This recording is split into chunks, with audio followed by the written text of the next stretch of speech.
Voilà, chers amis d'Ivoire TV, bonsoir, chers amis des grandes interviews, bonsoir, on se retrouve et puis voilà, nous discutons un peu de ce qui concerne, comme j'ai l'habitude de le dire, l'Afrique, mais en particulier la Côte d'Ivoire.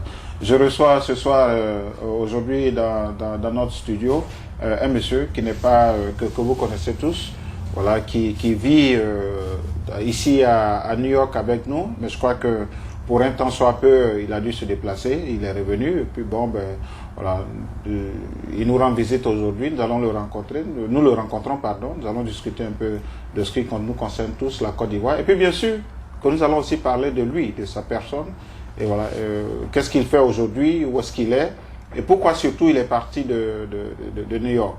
Donc c'est un peu de tout ce sujet-là que nous allons aborder ce soir. Je voudrais en l'occurrence parler de Monsieur Mathieu Boabré. Donc voilà quelque chose. Monsieur Mathieu Boabré, bonsoir. Bonsoir cher ami. Oui, merci de cette visite que vous nous rendez. Oui. Vous n'êtes pas méconnu du public, du grand public d'Ivoire TV. C'est ça. Pour avoir accepté à plusieurs reprises de venir nous rendre visite et puis surtout discuter avec nous de la Côte d'Ivoire. Alors, nous allons, bien sûr, on peut pas vous avoir sans discuter de notre pays. C'est ça. Nous savons que dernièrement, il y a eu beaucoup de choses qui sont passées en Côte d'Ivoire. Il y a eu cette rencontre entre le gouvernement et puis le FPI. Il y a eu un peu tous les barons du CNRD qui étaient là, en l'occurrence Miaka Oureto, il y a eu Mamadou Koulibaly, il y a eu Dona Fologo. Alors, est-ce que vous pensez qu'aujourd'hui la Côte d'Ivoire est véritablement est en train de décoller? Bon, écoutez, décoller, je dirais, c'est trop dire. D'abord, pour apporter une précision à la rencontre dont vous parlez, je crois qu'il s'agit de ce que les gens ont appelé le dialogue républicain. Oui. Je crois qu'à ce dialogue-là, je ne sais pas si M. Miaka Oureto était là, mais je crois que son parti avait une délégation qui était conduite par M. Danon Diedje. Danon Diedje. Donc, voilà. Qui sont allés, je crois, là-bas en tant qu'observateurs, comme ils l'ont dit. Et donc, qui n'ont pas pu signer le communiqué final. Bon, pour parler de décollage, je dirais que le dialogue républicain en lui-même, c'est une bonne chose, mais au fait, comme j'ai très souvent eu à le dire, hein, je ne sais pas, pour moi, tous ces termes, réconciliation, dialogue républicain, j'appelle cela, c'est une sorte de contorsion linguistique que les politiciens utilisent pour animer la vie politique, tout simplement. Parce que hier on parlait de réconciliation, on ne sait pas à quel niveau la réconciliation se trouve aujourd'hui. On met de côté cette histoire de réconciliation, on parle de dialogue républicain. Bon, je ne sais pas à quoi on veut aboutir, mais de façon générale, si ce sont des voix qui sont sincères, que ceux qui préconisent ces voix-là sont sincères avec eux-mêmes, s'ils ont un objectif bien précis à atteindre et que cet objectif-là sera atteint effectivement, je crois que c'est une bonne chose. Mais dans le fond, je me dis que moi, je ne vois rien pour le moment, comme d'ailleurs tous les Ivoiriens. La réconciliation avec M. Bani, depuis un certain temps, est en train de tourner en rond. Je ne vois pas qui se réconcilie aujourd'hui encore en Côte d'Ivoire. Aujourd'hui, on parle de dialogue républicain. Bon, c'est de beaux termes. Ben, on attend de voir les politiciens concrètement. Est-ce que ce n'est pas un peu le processus, certainement, à suivre pour arriver un peu aux fins, je dirais, escomptées, pour arriver à ce stade de réconciliation? C'est vrai que ça va nous prendre du temps.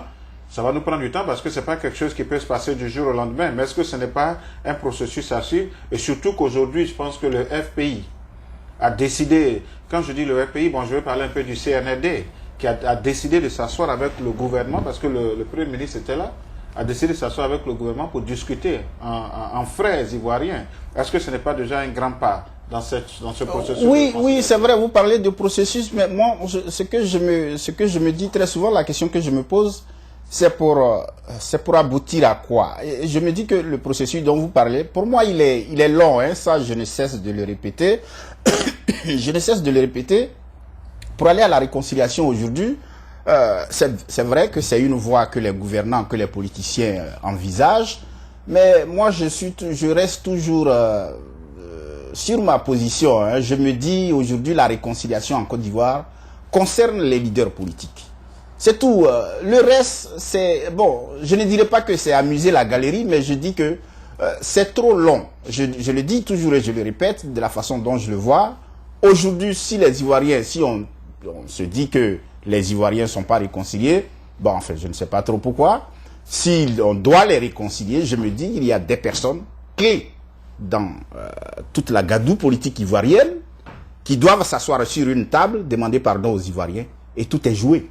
Mais tout ce... Enfin, vous voulez parler un peu du président Alassane Ouattara, du président, parce que les trois sont présidents, du président Alassane Ouattara, du président Bédié et puis du président Gbagbo. C'est en fait les trois-là qui doivent s'asseoir autour de la même table pour dire aux Ivoiriens, c'est vrai, à un moment donné, on vous a fait du tort, on vous demande pardon, mais vous voyez, nous-mêmes qui sommes devant, nous sommes assis autour de cette même table. Pourquoi est-ce que vous ne le faites pas? C'est tout, et si ce procédé-là est enclenché, ça ne durera même pas, la réconciliation dont on parle, ne durera même pas un jour.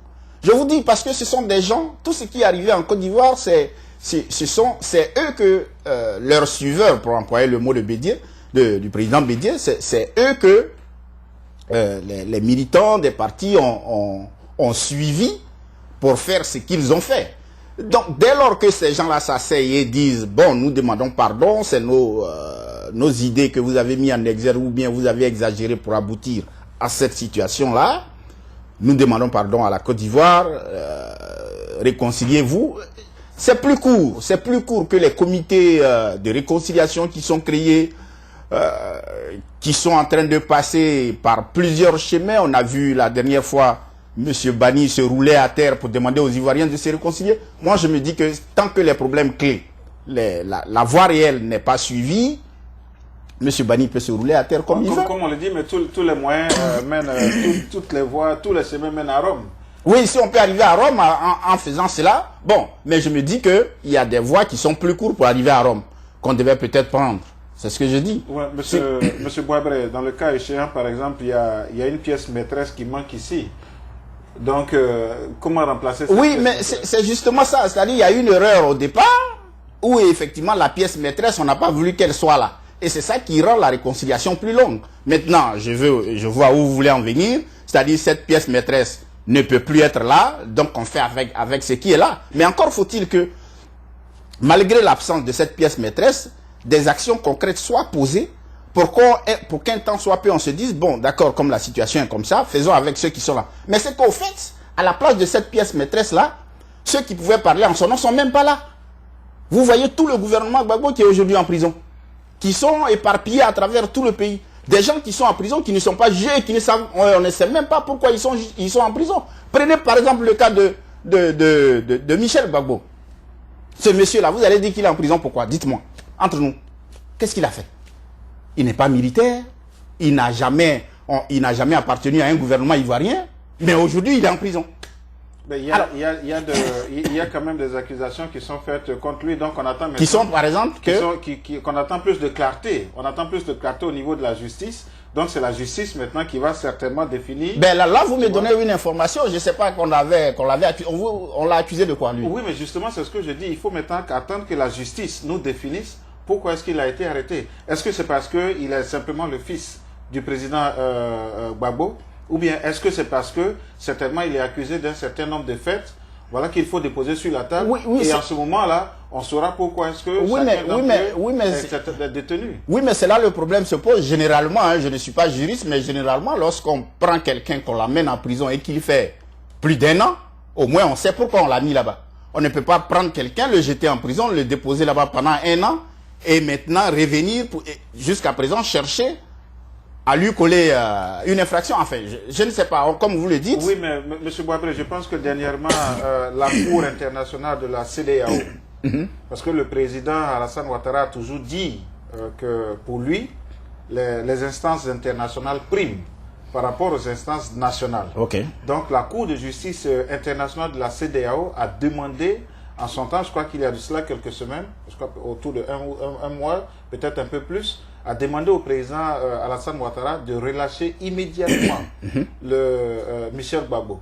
Donc nous suivons tous un peu de près démarche, je dirais cette démarche de la Cour internationale de justice, la CEDEAO, auprès du président. Donc, je pense qu'on baigne tous dans un optimisme béat. On baigne tous dans un optimisme béat que certainement Michel Gbagbo sortira bientôt. C'est notre souhait. Si effectivement la cour de la CEDEAO est écoutée, bon, j'espère qu'on arrivera là. La cour de la CEDEAO ne peut être qu'écoutée parce que le président lui-même il ne va pas se dédier, surtout qu'il a toujours dit que les instances internationales priment par rapport aux instances nationales. Donc à ce niveau-là, je pense que nous attendons de voir un peu ce qui va se passer. Mais je pense que concrètement aujourd'hui en Côte d'Ivoire, pour tous ceux, moi ça fait un bout que je suis pas allé en Côte d'Ivoire, pour tous ceux qui nous reviennent, ils disent que les choses sont véritablement en train de prendre de l'envol. Donc, est-ce que vous pensez que c'est un peu oui. vous qui êtes aussi en contact avec la Côte d'Ivoire, est-ce que vous entendez un peu la même chose? Oui, non, mais vous savez, mon ami, vous savez, le problème qui se pose aujourd'hui, c'est ça. Nos amis journalistes là-bas qui font vraiment des investigations, qui critiquent le régime, le disent pratiquement chaque jour. Le problème, ce n'est pas de relâcher quelqu'un qui est un problème, mais c'est qu'est-ce qu'il a fait pour qu'il soit là, pour que aujourd'hui tout le monde en parle. La DST Abidjan est devenue autre chose. On prend des gens, on ne sait même pas sur quelle base, pourquoi. On les jette, on les jette à la DST, ils restent là-bas des jours, des semaines, voire des mois, sans que ces gens-là ne soient jugés, sans qu'ils n'aient l'occasion d'être assistés par leurs avocats. Mais au fait, bon, quand vous êtes dans des situations comme ça, vous vous demandez, mais au fait, qu'est-ce qui se passe? Et demain, quelqu'un peut faire, un père de famille, reste là 2-3 mois et demain on lui dit, bon ben tu n'as rien fait, il faut aller à la maison. Mais tout ce temps qu'il a perdu dans la prison, c'est l'état de droit, ça. Vous mettez un peu en cause nos juridictions, nos instances... Non, encore, est-ce que ça c'est des juridictions même? C'est-à-dire quand on prend quelqu'un dans la rue et puis on le jette à la DST qui est au plateau là, est-ce que ça c'est une juridiction? Il n'est même pas jugé, il passe même pas devant le juge. C'est un problème. Je me dis que ça n'arrive même pas au niveau des juridictions, mais c'est un peu, je dirais, un abus de pouvoir de certains qui se disent, bon écoutez, je suis le ministre de temps ou bien j'ai tel pouvoir, je vais traiter les gens comme je veux. C'est le problème. Si c'était au moins la justice elle-même qui faisait ça, mais j'ai l'impression que les gens n'arrivent même pas souvent devant la justice. Est-ce que c'est propre au gouvernement actuel? Est-ce que ce n'est pas quelque chose qui est véritablement courant, non seulement en Côte d'Ivoire, mais surtout en Afrique, dans l'Afrique tout entière? Oui, mais si ce sont les mots qui sont inhérents à l'Afrique, mais moi je dis que c'est pas intéressant. Nous autres qui sommes un peu dans ces pays de liberté et de démocratie là, nous qui voyons ça un peu de ce piédestal, c'est honteux. C'est honteux au fait. C'est honteux que ce soit... Là, je parle de tous les régimes, hein, que quel que soit celui qui est au pouvoir, quel que soit celui qui dirige, c'est très honteux de prendre des gens comme ça, de les jeter en prison sans qu'ils ne sachent pourquoi, sans qu'on ne leur dise pourquoi ils sont en prison, alors que c'est des gens qui ont des familles, qui ont des enfants, que des avocats ne peuvent pas assister. Vraiment, ça fait pitié. Vous vous demandez, mais... La rupture de communication vient d'où? Vient d'où, M. Boabré? La rupture de communication vient d'où? Entre les avocats et leurs clients, entre les avocats et peut-être la population, ou entre le gouvernement et peut-être les détenus, entre le gouvernement et les avocats, pour que certainement le message puisse parvenir à la population? Mais non, mais non, ce que je dénonce ici, c'est quand on prend ces gens et que on ne leur permet, ils n'ont même pas un petit droit de se faire assister par leurs avocats, je dis que c'est marrant. Donc pour vous aujourd'hui, certainement le gouvernement en place, vous ne croyez pas au gouvernement en place aujourd'hui? Non, pas que je ne crois pas au gouvernement en place, mais enfin de toute façon je n'ai pas à croire ou à croire. Le gouvernement il fait ce qu'il est en train de faire, mais je me dis, son rôle premier, c'est de faire en sorte que le pays soit aujourd'hui dans un état de droit. C'est-à-dire que les Ivoiriens... Ça va nous prendre combien de temps pour y arriver, cet état de droit dont vous parlez? Non, l'état de droit, ça n'a même pas besoin de prendre le temps. L'état de droit, ce n'est pas comme l'argent qu'on cherche pour payer les fonctionnaires, pour dire que non, il faut que on fasse... pour avoir le PPTE, voilà certaines conditions qu'on doit remplir qui vont prendre le temps. Dans le temps, avant qu'on arrive à cette situation, pour effectivement, si vous voulez, agir comme si on était dans un état de droit, il suffit d'appliquer exactement les choses telles qu'elles doivent se passer. C'est très simple. C'est-à-dire ne pas ramasser quelqu'un dans la rue, le jeter en prison et ne même pas savoir pourquoi on l'a jeté en prison. Mais monsieur, ça ne peut pas prendre du temps pour le faire. Monsieur Boabré, Oui. la Côte d'Ivoire, je pense que comme beaucoup le disent, et puis beaucoup d'instances internationales l'ont reconnu, la Côte d'Ivoire est véritablement en train de, comme je le disais tout à l'heure, au risque de me répéter, est en train de prendre de l'envol. Donc vous, par exemple, quelle est la partition que vous allez jouer dans cette Côte d'Ivoire future pour nos enfants et nos petits-enfants? Vous, monsieur Boabré, en tant que personne, en tant qu'individu. Vous savez, moi, mon souhait est effectivement que la Côte d'Ivoire prenne de l'envol. Hein. Ça, c'est mon souhait le plus ardent. Parce que, écoutez, on est au 21e siècle où les pays sont en train de se développer. Ce serait vraiment catastrophique pour un pays comme la Côte d'Ivoire de ne pas bouger. C'est mon souhait. Mais quand vous parlez chaque fois du pays, j'ai entendu ça à plusieurs reprises, la Côte d'Ivoire prend de l'envol, il fait beau y vivre. On a annoncé des taux de croissance de 8 à 10%. Moi, je dis, hein, c'est-à-dire, il faut être réaliste. Dans un pays, pour qu'on parle de l'envol, pour qu'on parle de la croissance d'un pays, il faut que les habitants de ce pays vivent effectivement cette croissance, cet envol dont vous parlez. Mon cher ami, vous avez lu pour Fraternité Matin, il n'y a pas 2 jours, qui a dressé avec, à la faveur de la fête de la fête du 1er mai, de la fête du travail, vous avez lu Fraternité Matin, qui a dressé un peu le bilan. C'est-à-dire des Ivoiriens qu'on a jetés dans la rue. Des milliers d'Ivoiriens qu'on jette à la rue.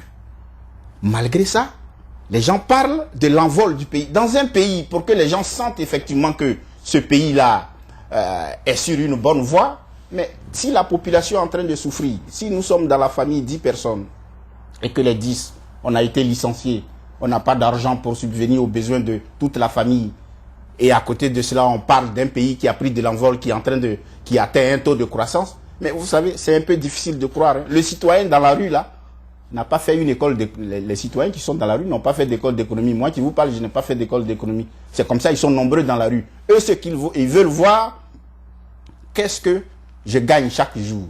J'avais mon boulot, je viens de le perdre. Je n'ai plus $1, je n'ai plus 10 francs pour me rendre à Bobo. Mais malgré tout ça, on dit que le pays se porte bien. Mais les gens se demandent, mais de quoi ils parlent ces gens-là? C'est le problème. Je pense que vous ouvrez un peu, vous faites un peu maintenant cap sur le deuxième aspect de cette rencontre. Vous parlez des Ivoiriens de la rue. Mais moi, je vais prendre un exemple assez palpable. Votre cas. Oui. Voilà, vous étiez attaché de presse au niveau de notre ambassade ici, l'ambassade auprès des Nations Unies. Je vais vous poser la question de savoir qu'est-ce que devient M. Boabré aujourd'hui? Ben, Parce que tout le monde vous a connu, tout le monde sait que M. Boabré était. Que devient M. Boabré aujourd'hui? Et qu'est-ce qui s'est véritablement passé? Où vous êtes? Qu'est-ce que vous faites? Pourquoi est-ce qu'on ne vous voit plus au niveau de la mission? Ben, officiellement, c'est parce que il y a eu un audit auquel je n'ai pas assisté, d'ailleurs auquel personne ne croit, à la mission de Côte d'Ivoire. Il y a eu un audit dans les services de la mission diplomatique de Côte d'Ivoire à l'ONU.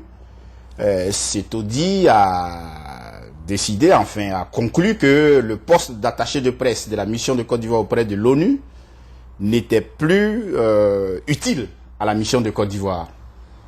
À partir de cet instant-là, il fallait le supprimer. Donc, vous voyez que si le poste est supprimé, donc Mathieu Boabré n'est plus l'attaché de presse de la mission de Côte d'Ivoire. Ça, c'est ce qui est officiel. Bon, évidemment, je m'en tiens à l'aspect officiel, quand bien même on me dise que, quand bien même j'apprends partout que c'est parce que je ne remplis pas les conditions du rattrapage ethnique que j'ai été ainsi dégommé. Qu'est-ce que vous appelez rattrapage ethnique? Le rattrapage ethnique, c'est un vocable qui est rentré dans la vie courante, enfin, qui est rentré, que tous les Ivoiriens ont appris tout récemment. Il s'agit de, comme l'a dit le président de la République et comme nous l'ont rapporté les journaux, le président de la République a décidé, une question qui lui a été posée, il a décidé donc de rattraper les nordistes, c'est-à-dire de rattraper, d'ailleurs je ne suis pas d'accord avec ce mot rattraper, et puisque si on veut voir tel que ça se passe, on n'appellera même pas ça rattrapage. Bon, le rattrapage, donc, selon d'abord le président de la République, c'est de mettre au même niveau, logiquement, les travailleurs qui étaient là. Il faut maintenant il faut embaucher les nordistes, de sorte que les nordistes soient au même niveau que les ressortissants des autres ethnies qui étaient en poste. Mais au fait, encore, si c'était un rattrapage, je peux dire qu'on peut prendre ça comme ça. Mais ce qui se passe... Je pense que le président est revenu sur ses propos après pour dire que c'était une mauvaise connotation qu'on a donnée à ses propos. Oui, le président a des conseillers. Vous savez, le président a des conseillers et le président a une bonne équipe de communication. C'est vrai, c'est ça. Parce que le président peut dire des choses qui sont dramatiques pour la nation ivoirienne. C'est-à-dire, il fait des erreurs. Quand vous parlez, il y a des choses que vous dites, vous n'arrivez pas, et c'est après que vous vous rendez compte que vous avez dit des choses. Mais écoutez, c'est ça, c'est ce qui s'est passé. Le président a dit la chose en France, c'est même pas un journal ivoirien qui l'a rapporté. Ça a été dit en France, le journaliste a écrit ce que le président a dit. Bon, évidemment, quand le président est rentré, ses conseillers et ses conseillers en communication lui ont dit, ah non, président, vous savez, vous êtes dans une nation de 60 ethnies que le président Oufoué a bâti. Vous ne pouvez pas venir aujourd'hui en Côte d'Ivoire et dire que vous êtes en train de rattraper une partie de cette population. D'ailleurs, ce n'est même pas un rattrapage. Et ça, c'est ce que je voulais vous préciser. Parce que si dans une compagnie, il y a 10 employés, et que ces 10 employés, vous voulez les rattraper, c'est-à-dire, c'est dire quoi? Que les 10 employés qui sont là, vous avez dit, par exemple, pour prendre le cas des nordistes, parmi ces 10 employés-là, il n'y a pas de nordistes. Alors, vous voulez rattraper. Ça veut dire quoi? C'est-à-dire, vous mettez encore, vous ajoutez 10 nordistes, de sorte que le nombre des 10, le nombre de ceux qui étaient là et le nombre que vous avez ajouté ces deux nombres-là soient égaux. Mais quand vous enlevez les 10 qui étaient là, et que vous mettez 10 qui sont du Nord, ce n'est plus un rattrapage, mais tout simplement, ça devient une exclusion, pure et simple. Et vous pensez que c'est votre cas ici? Bon, comme je vous l'ai dit, la raison officielle, c'était un audit qui a fait qu'on n'avait plus besoin du poste d'attaché de presse à la mission de Côte d'Ivoire. À un moment, bien sûr, où la Côte d'Ivoire est encore sous le poids, sous les feux de l'actualité. Excusez-moi, donc je ne veux pas croire à ceux qui disent que c'est le rattrapage ethnique. Mais quand au niveau de la mission, quand vous vous rendez compte, quand vous allez en détail et que vous voyez tous ceux qui sont partis de la mission... Monsieur Boabré, je vous arrête là. Vous venez de dire, je vous prends un mot. Quand vous rentrez dans les détails, donnez-nous ces détails. Quels sont véritablement les détails que vous savez aujourd'hui au niveau de la mission, pour vous prendre le mot? Oui, mais c'est ce que je dis. C'est-à-dire, quand vous rentrez dans les détails de ceux qui sont partis de la mission, vous vous demandez si effectivement les gens de la rue n'ont pas raison. C'est-à-dire, je ne peux pas vous citer de nom, mais pour ceux qui ont parlé de dégommage ethnique, à l'heure où je vous parle, au niveau de la mission de Côte d'Ivoire, vous n'allez même pas voir un seul BT. Un seul. Je vous le dis, vous savez, je n'aime pas tellement les one-man shows. Malheureusement, on ne peut pas avoir d'ailleurs, il n'y a pas de débat. Ce que je vous dis, je vous le dis, vous pouvez le vérifier. Bon, on va vérifier. Il n'y a même pas un seul BT qui reste au jour d'aujourd'hui. Je crois, quand vous regardez l'effectif, je crois qu'il y avait 2 BT qui restaient comme diplomates. Ceux-là même sont sur la liste de ceux qui vont partir ce mois-là ou le mois à venir. Bon. Je ne dis pas que forcément c'est un dégommage ethnique, mais ça ressemble à quelque chose de ce genre. Oui, mais monsieur Boabré, l'État ici est l'employeur. C'est ça. Et juridiquement parlant, sur le plan administratif, l'État prend des décisions de pouvoir affecter comme ce qu'il veut. Comme tout employé de la fonction publique, parce que on parle de diplomates, mais en fait, les diplomates sont des fonctionnaires de la fonction publique. C'est ça. Donc, l'État peut prendre des décisions d'affecter qui il veut, où il veut. Oui. Donc, à ce niveau-là, est-ce que véritablement, peut-être est-ce par coïncidence, vous parlez de dégommage ethnique, mais est-ce par coïncidence, ou bien est-ce que c'est parce que, ici, l'État est en train de, je dirais, faire preuve de ses prérogatives juridiques? Oui, ça fait 2 problèmes que vous posez là. Il y a le problème de licenciement, le problème d'affectation, bon, malheureusement qui au niveau de la mission, tout se combine là. Et quand vous regardez donc dans l'effectif de ceux qui partent de la mission et dans l'effectif et ceux qui sont affectés, je vous dis qu'on a l'impression qu'il y a certaines personnes qui sont ciblées. C'est ce que je veux dire, très simplement. On a l'impression qu'il y a seulement des gens qui sont ciblés. Parce que, par exemple, comme je le dis, tous les locaux, c'est ce qu'on appelle locaux, ce sont les employés qui ont été recrutés ici aux États-Unis, qui étaient ici, qui ont été recrutés. Tous ceux qui partent sont des gens qui sont à 99% des gens d'une même ethnie. Oui, mais à ce moment-là, monsieur Boabré, moi, la question que je vais poser ici, à qui revient la faute? Est-ce au nouvel ambassadeur ou bien est-ce à son prédécesseur qui certainement aussi, lui, a embauché peut-être à 90%, comme vous le dites tout à l'heure, des gens de son ethnie? Non, justement. Aujourd'hui, on se rend compte, par exemple, que au niveau de l'ambassade, il y a plus d'employés que le budget alloué par l'État. Oui, c'est pas à ce niveau, par exemple, qu'on se retrouve aujourd'hui. D'abord, d'abord, c'est bien de poser la question. D'abord, pour restituer les choses telles qu'elles se passent. Je ne suis pas là pour accuser qui que ce soit. Hein. Vous savez, très souvent dans l'administration, comme même au niveau de l'État, le chef n'est pas très souvent au courant de ce qui se passe. Il y a comme ça des soufis autour de lui, des gens zélés, qui prennent des décisions et malheureusement, le chef paye les pots cassés. Vous pensez que c'est le président Ouattara qui a demandé qu'on licencie tous ceux qui ne sont pas du RDA ou bien qui ne sont pas du Nord ici à New York? Non. Même l'ambassadeur Youssouf Bamba, c'est pas lui qui a dit tout ce. L'ambassadeur Youssouf Bamba, soit dit en passant, a travaillé. Il était ambassadeur quand le président Gbagbo a pris le pouvoir. Le président Gbagbo a pris le pouvoir, il lui a dit de continuer de travailler. Donc ce monsieur-là ne peut pas dire que, comme aujourd'hui je suis du côté de Alassane Ouattara, tous ceux qui étaient du côté de Gbagbo quittaient par exemple la mission, je vous renvoie. Non. Très souvent, mais il est obligé de payer les pots cassés parce que c'est lui le chef. Sinon que très souvent, ce qui se passe dans les services, c'est comme ça. C'est-à-dire le chef paye les pots cassés parce que autour de lui, il y a des gens qui se font très zélés, qui se disent qu'en procédant ainsi, ils seront bien vus, ils vont obtenir des promotions, ils seront bien aimés. Donc, ils règlent des comptes comme eux ils veulent.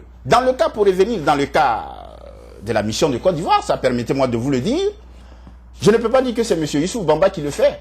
Mais malheureusement, c'est M. Youssouf Bamba que nous qui sommes partis, c'est lui le premier responsable, c'est lui que nous connaissons. Sinon, quand vous entrez dans les détails, ça je vous le dis, M. Youssouf Bamba n'est même pas au courant de ce qui s'est passé.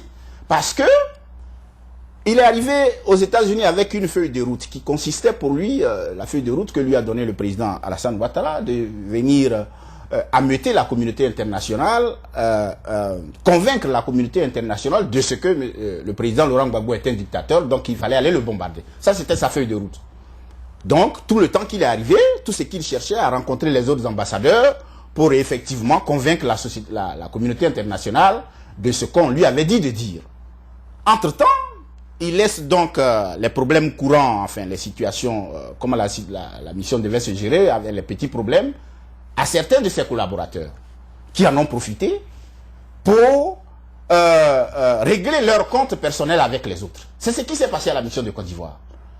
Ceux à qui l'ambassadeur avait donné cette occasion-là, donc, puisqu'il était préoccupé par d'autres problèmes plus sérieux, se sont dit, voilà, notre heure a sonné, il faut que nous réglions les comptes à tous ceux. Quand vous demandez à tous ceux qui sont partis de la mission de Côte d'Ivoire, ça je le dis ouvertement, je le dis en regardant la caméra, tous ceux qui sont partis de la mission, ils ont eu des problèmes à la mission avec quelqu'un. Oui, mais M. Boabré, est-ce que ce n'est pas parce qu'il y a une équipe qui s'en va et qu'il y a une nouvelle équipe qui arrive et en ce moment-là, il y a des partisans, bien sûr de part et d'autre.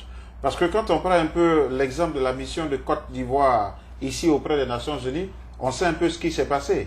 D'abord, quand l'ambassadeur Youssouf Bamba est arrivé, je crois que les portes lui étaient fermées. Il a fallu qu'on fasse appel à la police de New York pour pratiquement casser la porte pour qu'il ait accès à son bureau. On a parlé un peu de détournement de fonds au niveau de l'ambassade. On a parlé un peu de courriers qui disparaissaient tous les jours au niveau de l'ambassade. On a parlé un peu des diplomates qui n'étaient pas respectés au niveau de l'ambassade. Certains même arrivaient certainement, je n'ai pas envie de dire porter main aux diplomates et tout ça. Donc lui, comme vous le disiez tout à l'heure, en tant que chef, il était obligé de prendre des décisions par rapport à ce qu'il entendait. Bon, est-ce que c'est pas un peu dans ce contexte-là que l'État qui est employeur, et je dirais qui est représenté ici par son Excellence Youssoufou Bamba, a pris la décision certainement de renvoyer certains de nos compatriotes pour faute lourde, ou bien de rappeler des diplomates au pays, ou de les affecter. Oui. Est-ce que ce n'est pas un peu dans tout ce non, mais, dans cet embroglio-là qu'on s'est retrouvé au niveau de la mission de Côte d'Ivoire ici aux États-Unis? Non, mais de toute façon, ceux qui s'en vont là, ceux qui sont partis de la mission, ce n'est pas parce qu'ils pleurent, hein, ce n'est pas parce qu'ils pleurent d'être partis. Le problème, c'est la manière dont ça a été fait. Et puis, vous avez soulevé un problème tout à l'heure pour la bataille d'Abidjan était trop grande pour ceux qui sont arrivés à la mission. Je l'ai dit ouvertement à une réunion du personnel à l'ambassadeur de tout le monde. Ce jour-là, j'avais pris la parole moi-même. Et je lui ai dit ouvertement que la bataille qui se joue à Abidjan est trop grande pour nous. Nous sommes trop petits. Ce n'est pas nous qui décidons qui doit diriger la Côte d'Ivoire. Il y a eu les élections où chacun s'est proclamé vainqueur. Il y a eu la bataille de ce que j'appelle la bataille de Kirina qui a consisté à utiliser les armes et le plus fort l'a gagné. Donc, dès cet instant-là, ce n'est pas à nous de nous opposer pour dire que tel ambassadeur n'est pas notre... Non, M. Youssoufou Bamba est arrivé, il nous a tenu une réunion où il nous a dit ceux qui veulent travailler avec lui, ils sont libres de travailler, mais ceux qui veulent partir, peuvent partir. Moi-même, j'ai pris la parole pour lui dire ouvertement devant tout le monde, pour lui dire que, effectivement, nous sommes petits pour ce combat-là. Dès que vous dites que vous représentez l'État légitime, il n'y a pas de raison. Nous travaillons pour l'État de Côte d'Ivoire. D'ailleurs, le poste d'attaché de presse que j'occupais, ce n'est pas un poste politique. C'est-à-dire tous les comptes rendus que je fais à tous les journaux de Côte d'Ivoire ou à la télévision ivoirienne, ce poste d'attaché de presse-là est chapeauté par l'ambassadeur lui-même. C'est-à-dire tout ce qui sort de la mission, l'ambassadeur regarde ça d'abord. Que ce soit au niveau des vidéos, des articles, l'ambassadeur est le responsable de tout cela.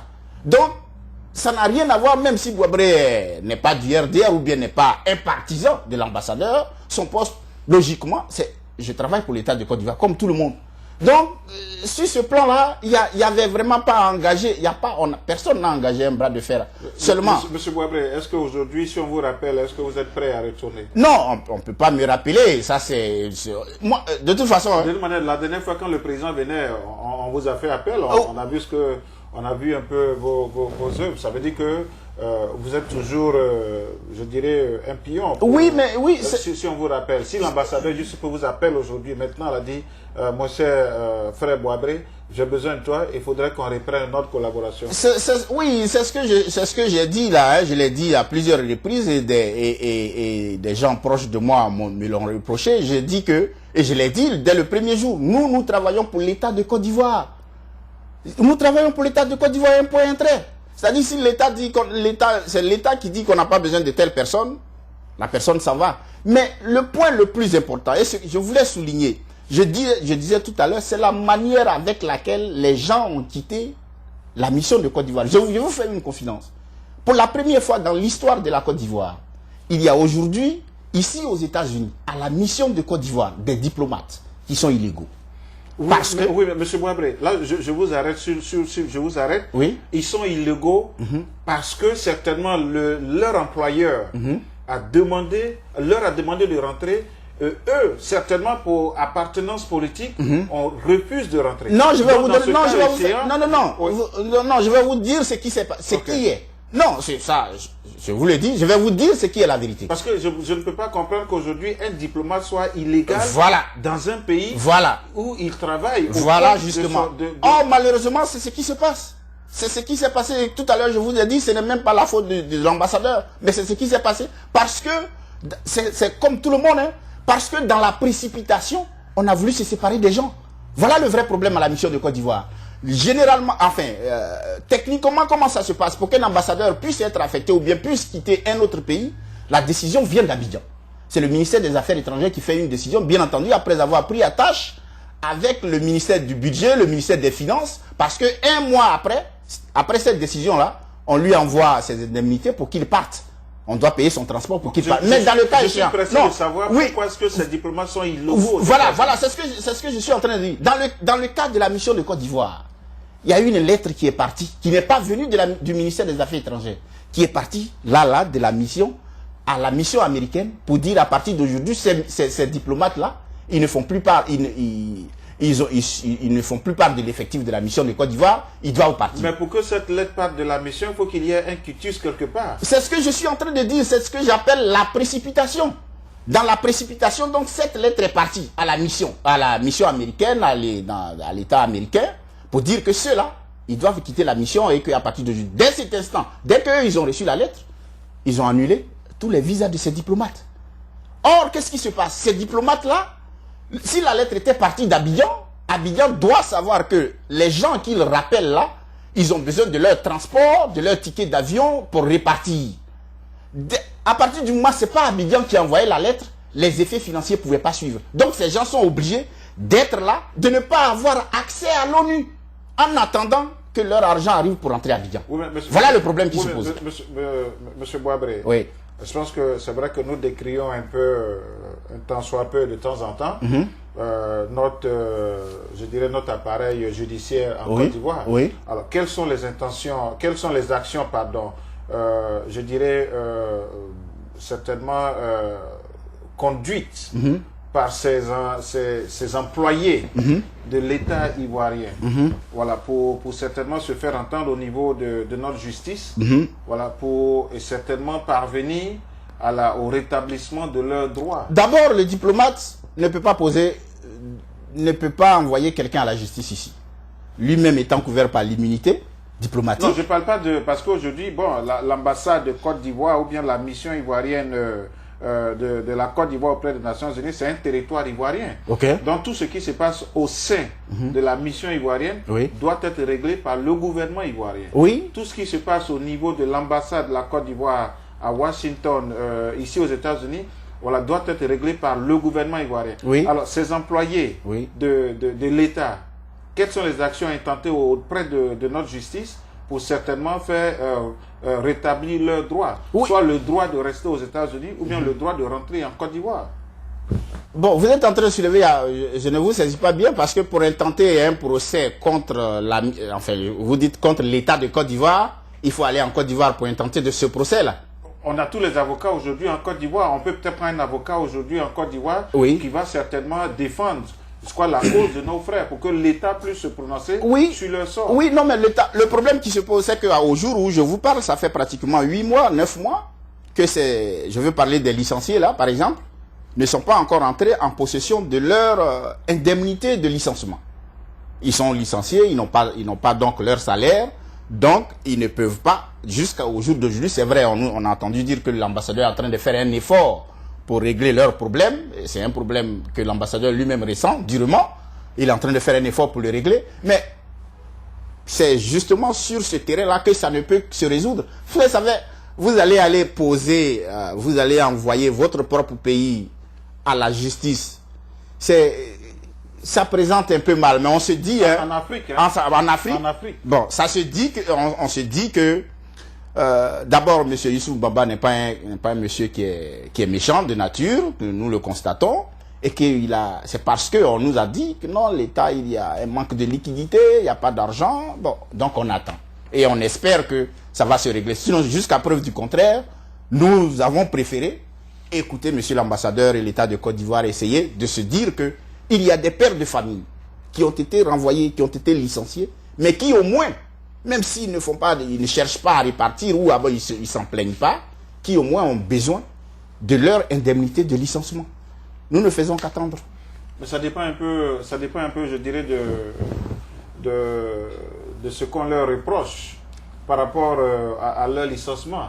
S'ils sont licenciés pour faute grave, juridiquement parlant, je crois que les indemnités ici sont, je dirais, un pourcentage très réduit. Oui, bon, en fait... Est-ce qu'on leur a présenté un peu, je dirais, par exemple, les fautes qui leur sont reprochées pour arriver au licenciement? Parce qu'il peut y avoir des fautes personnelles, il peut y avoir des fautes lourdes, il peut tout avoir, mais tant si c'est des fautes lourdes, à ce moment-là, l'indemnité, encore, il y a beaucoup de points d'interrogation. C'est ça.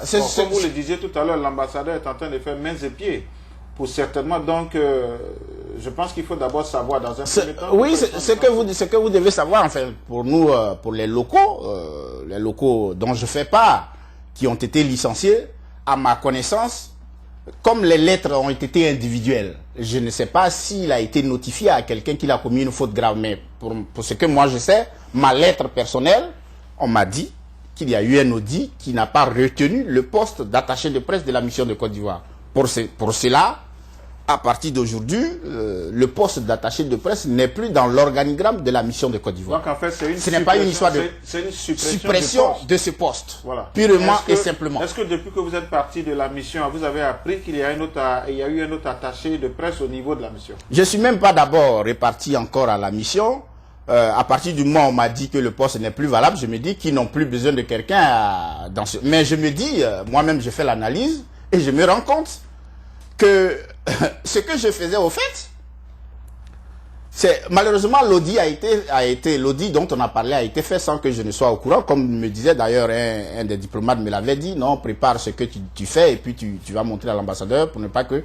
Mais malheureusement je n'ai pas été approché, on ne m'a pas demandé ce que...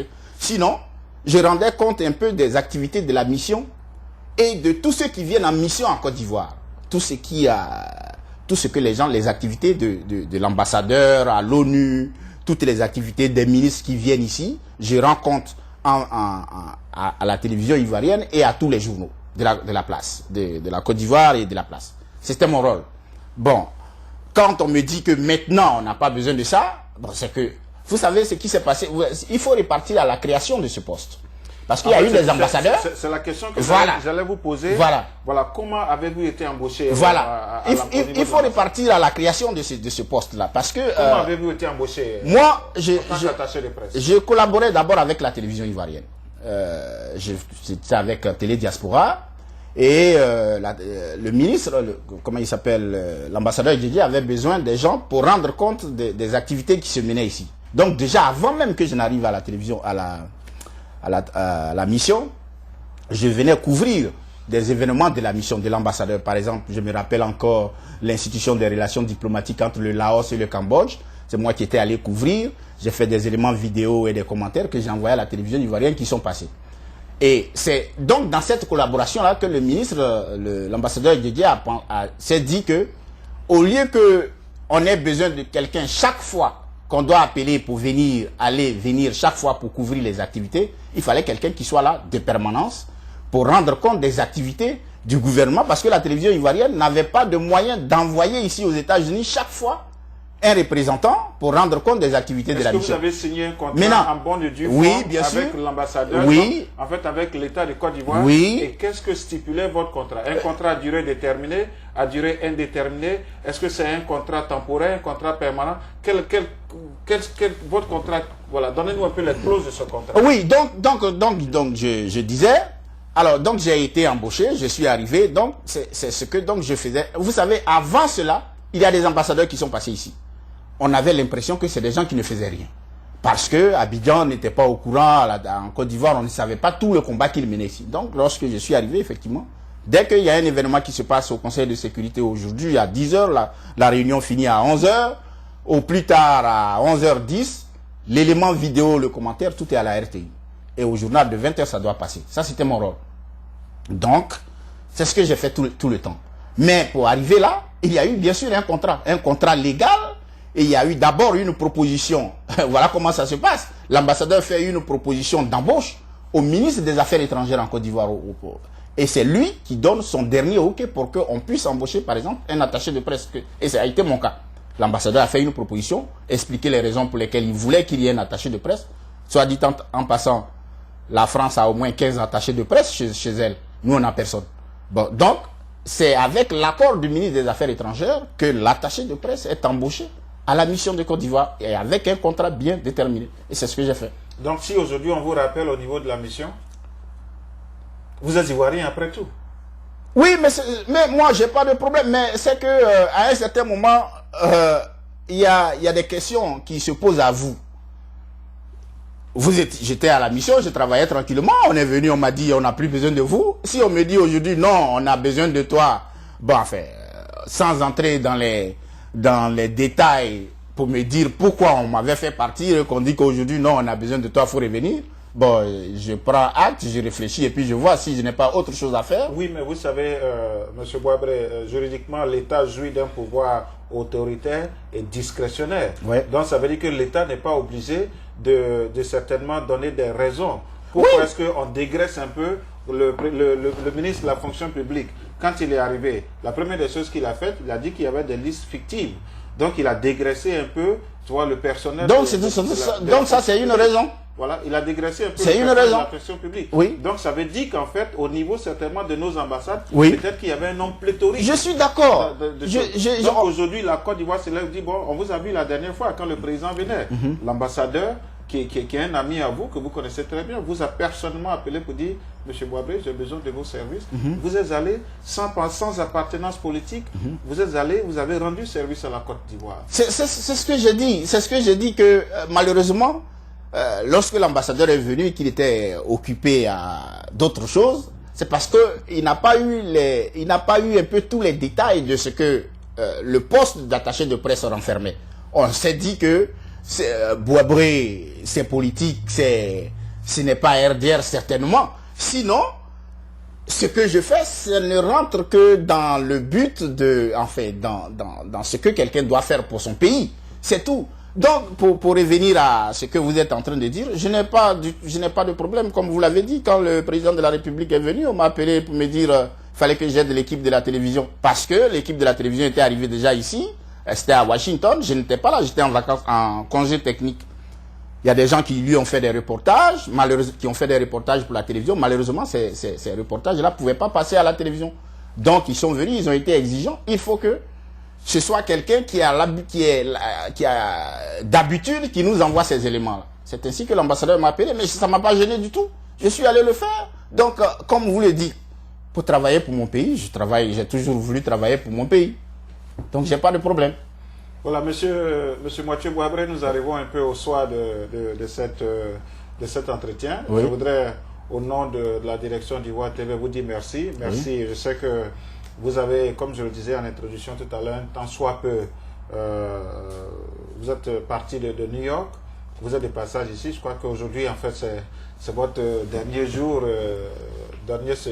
dernier jour de votre séjour ici à New York. Oui. On a dû batailler pour vous avoir. C'est seulement ce matin qu'on vous a contacté pour avoir cet entretien avec vous. Oui. Donc, un dernier mot en tant qu'Ivoirien, oui. Et puis aussi un dernier mot en tant qu'homme de communication. Oui, en tant qu'Ivoirien, bon, je dirais que ce qu'il faut encourager surtout, c'est le travail, la compétence, surtout ces familles qui souffrent un peu partout, ces licenciements abusifs auxquels on assiste un peu partout, tout cela met mal à l'aise le régime du docteur Alassane Ouattara. C'est vrai, comme je l'ai dit tout à l'heure, ce n'est pas tout le temps qu'il sait ce qui se passe dans certains services, mais il faut qu'il essaie d'ouvrir grand les yeux, parce qu'il y a beaucoup d'Ivoiriens qui souffrent dans beaucoup de services aujourd'hui. Comme je l'ai dit la dernière fois, il faut tout ce que les Ivoiriens, les travailleurs en général de la Côte d'Ivoire regardent aujourd'hui, ils sont en train de comparer deux situations et ils ne comprennent toujours rien. Pourquoi? Quand Laurent Gbagbo était là avec la moitié du pays, on n'a pas parlé de licenciement, tous les salaires étaient payés. Aujourd'hui, le docteur Ouattara arrive, l'homme des grandes finances arrive, avec la moitié, avec tout le pays à sa disposition. Pourquoi c'est en ce moment-là que tous les travailleurs, enfin, la grande partie des travailleurs se voient licenciés et que partout c'est des chômages techniques? Les Ivoiriens moyens, en fait, tous les Ivoiriens ne comprennent pas ça. Alors, j'aimerais vraiment que ce gouvernement-là, enfin le docteur Ouattara et son gouvernement, ce régime, fassent un effort pour vraiment voir ce côté des travailleurs de Côte d'Ivoire. Ils sont nombreux qui souffrent. Et puis maintenant, personnellement, demander par exemple aux missions à l'ambassadeur à la mission de Côte d'Ivoire qu'il y a des pères de famille qui ont été jetés à la rue, qui vraiment voudraient lui demander de faire un effort, s'il peut, pour leur venir en aide, afin au moins qu'ils rentrent en possession de leur indemnité de licenciement. Cela fait depuis mars et depuis l'année dernière que ces gens n'ont pas de salaire au niveau de la mission, n'ont pas en plus leur indemnité de licenciement, ça fait trop, surtout dans un pays comme les États-Unis. Alors qu'ils fassent quand même un effort pour régulariser leur situation. Maintenant, en tant qu'homme de médias, ce que j'aimerais surtout dire, c'est demander aux confrères, d'abord, je vous remercie, vous qui donnez surtout la parole très souvent à des gens qui ne sont pas forcément d'un même bord. C'est ça le rôle de la presse. Et demander par cela, par exemple au régime, d'encourager ces genres de choses-là. Parce qu'un régime, quelqu'un ne peut pas dire que parce que je suis aujourd'hui au pouvoir, tout ce que je dis, c'est ça qui est correct. Il faut toujours en face quelqu'un qui va te dire non, tu t'es trompé ici, et tu corriges le tir pour que la population puisse vivre vraiment de manière positive les retombées de la politique que tu fais pour ton pays. Donc c'est ça, les hommes de médias doivent être réalistes, véridiques, surtout dans la recherche des informations, afin d'aider la population qui souffre beaucoup. Je crois que c'est ce que je peux dire. Voilà, chers amis des grandes interviews, comme vous l'avez constaté, je recevais ce soir M. Mathieu Boabré. Mathieu Boabré est un des nôtres. Il est aussi homme de communication, chargé, il est, je dirais, ex-chargé de presse au niveau de la mission de la Côte d'Ivoire auprès des Nations Unies. On a vu, il a fait beaucoup de choses ici pour la Côte d'Ivoire. Comme il le disait tout à l'heure, il était au départ et à la fin de toutes les réalisations de ce qui se passait, surtout au niveau de toutes les visites de nos autorités ici. Nous le recevions dans nos locaux.